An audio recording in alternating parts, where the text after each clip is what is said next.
You're welcome to study session 7, Prejudice, Discrimination and Stereotypes. Social categories on the basis of which people form attitudes and act are many. In this study session, you will examine prejudice, discrimination and stereotypes. At the end of this study session, you should be able to analyze how we think, feel, and act in response to social group categories. Explain factors leading to prejudice and discrimination. Highlight the function of stereotypes. Identify and discuss the causes of prejudice and discrimination. And suggest ways of reducing prejudice and discrimination. Social categorization. Social categorization is a classification of people into groups based on their common or perceived common attributes. One of the major concerns of social psychology is people's attitude and actions towards members of other social groups. Factors causing group-based antagonism and hostility in our society. In a bid to understand the phenomenon of category-based reactions of intolerance, social psychologists have attempted to analyze how we think, feel, and act in response to social categories. Let us now take a look at prejudice and discrimination. Several scholars have defined prejudice in one way or another, but there is an agreement that it is an attitude, a prejudgment, and it is negative in nature. To put it succinctly, prejudice is an unjustifiable negative attitude directed towards a people solely on the basis of their membership of a particular group without adequate knowledge of them as individuals. Prejudice is an attitude because the three components of attitude, feeling, behavioral tendency, and beliefs, are inherent in it. Smith, 1993, in his examination of the emotions underlying prejudice, suggested that they may lead to different behavioral manifestations. In other words, as a result of prejudicial attitude towards a group, one may move away from the group or move against the group depending on the type of emotions involved. However, the point must be made that prejudice does not actually connote behavior, since attitude does not always predict behavior. The fact that a person holds a negative attitude does not mean he or she will manifest it overtly. While prejudice is a negative attitude, discrimination is an unjustifiable negative attitude towards a people based on their group membership. Discriminatory behaviors may include denying members of a particular group access to common goods or showing outright hostility towards them. Often, discrimination against a group stems from prejudicial attitude, though this may not always be the case. Some environmental factors may at times influence our actual behavior, which may be at variance with our attitude. For example, a Yoruba landlord could be prejudiced against Igbos but may not act out his negative attitudes by refusing to rent out his house to them because they pay good money compared to others. Prejudice and discrimination can occur both at individual and institutional levels. An individual holds prejudicial attitude and engages in discriminatory behaviors, talk about them, and encourage others to behave in a similar manner. At the institutional level, discriminatory behavior are officially approved and carried out. For example, rules may be made excluding people from certain groups from holding particular positions because of their membership of the group. It should be noted in this sense that an individual may not be prejudiced against a group, yet he is officially compelled to act discriminatorily. Stereotype. Stereotypes have often been linked to prejudice and discrimination. Stereotype is an overgeneralized belief about the personal attributes of a group without consideration for individual differences, and thus may often be inaccurate and resistant to new information. Stereotypes can be positive or negative and are usually learned from others, and they significantly influence how we process social information. One of the basic functions that stereotypes serve is that they help us to simplify the world by generalizing all the time.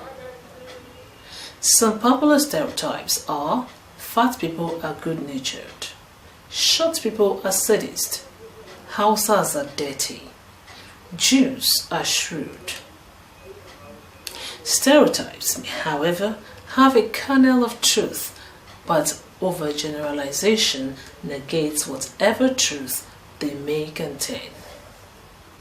By simplifying the world through stereotypes, our thinking, according to Franzoy, becomes fast, and this gives us a basis for immediate action in uncertain circumstances.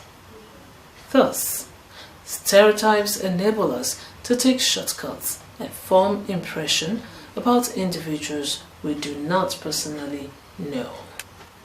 Let us now take a look at theories of causes of prejudice and discrimination. Negative stereotypes, as seen above, can lead to prejudice. Apart from this, there are other strong social factors that can as well influence the emergence of prejudice. In this section, we shall discuss theories explaining the causes of prejudice and discrimination.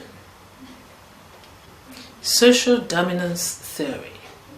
The proposition of the social dominance theory, as explained by Prato, 1996, is that groups in a society can be organized in a power hierarchy in which the dominant groups enjoy a disproportionate share of the society's assets, such as wealth, education, prestige, and health, while the subordinate groups receive most of the liabilities, such as social stigma, poverty, illiteracy, and so on.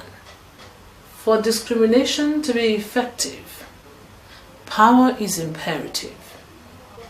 The group with the greatest amount of power discriminates against the less powerful groups and then uses the prejudicial attitudes and discriminatory behaviors to justify their continued oppression. Europeans of superior firepower colonized African nations and carried Africans away as slaves. They justified the inhuman treatment and exploitation by stigmatizing Africans as inferior races who needed to be helped in terms of civilization. Realistic conflict theory. Levine and Campbell, 1972, examined the competitive roots of intergroup tolerance, and came up with a realistic conflict theory. The theory states that intergroup conflict develops from competition for limited resources. The crux of the theory is that essential resources are not in adequate supply, and groups have to struggle to maximize access to the scarce resources. In the process, conflict develops and later leads to prejudicial attitude and discriminating behaviors. This theory refers to the resulting conflict as realistic or rational because it is actually based on real competition. For example, Yoruba prejudice against the Hausas will increase if Hausas are given employment and considered for promotion ahead of them based on the principle of federal character. According to the realistic conflict theory, when groups are in conflict, there will be increased hostility towards the opposing outgroup, and there will be intensification of in-group loyalty. Social identity theory. Social identity theory rests on the concept of in-group bias. This is the tendency to give more favorable evaluations and greater rewards to in-group members than to out-group members. This theory states that prejudice and discrimination can occur without intergroup competition, but from threats to our social identity, which is derived from the group we belong to. Whenever our group succeeds or members achieve a feat, we share in the glory. But when it is a setback or failure, our self-esteem is threatened even as individuals. When the latter situation arises, the group attempts to restore self-esteem and maintain its social identity by engaging in in-group biasing. Members arrogate positive things to themselves while they portray the other group in bad light. Let us now take a look at how we can reduce prejudice. If prejudice is an attitude that is learned, then it follows that it can be unlearned or reduced to an insignificant level. Of all the prejudice reduction approaches that have been enunciated, the contact hypothesis had gained prominence. The hypothesis states that under certain conditions, direct contact between antagonistic groups will reduce prejudice. To this end, the theory identifies 4 conditions under which prejudice can be reduced. 1. Equal social status. To reduce prejudice, the first condition that must be met is that the groups must be significantly equal in status. No group should be seen to be more powerful or advantageous status-wise than the other. If this is ensured, then prejudice will decline. 2. Sustained close contact. When groups stay together over a period of time, members will be exposed to new information about one another, and this will correct wrong, long-held stereotypes about their groups, and erroneous beliefs will be dropped. Prejudicial attitudes are reduced, while discrimination will also decline. 3. Intergroup cooperation. If members of opposing groups are encouraged to engage in activities that require mutual cooperation, feeling of animosity will reduce. The superordinate goals are set whereby success or survival depends on cooperation.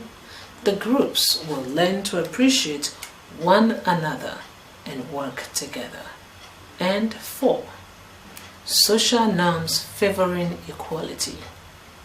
In this situation, authority figures must ensure that the societal norms are such that favor equality of members of that society.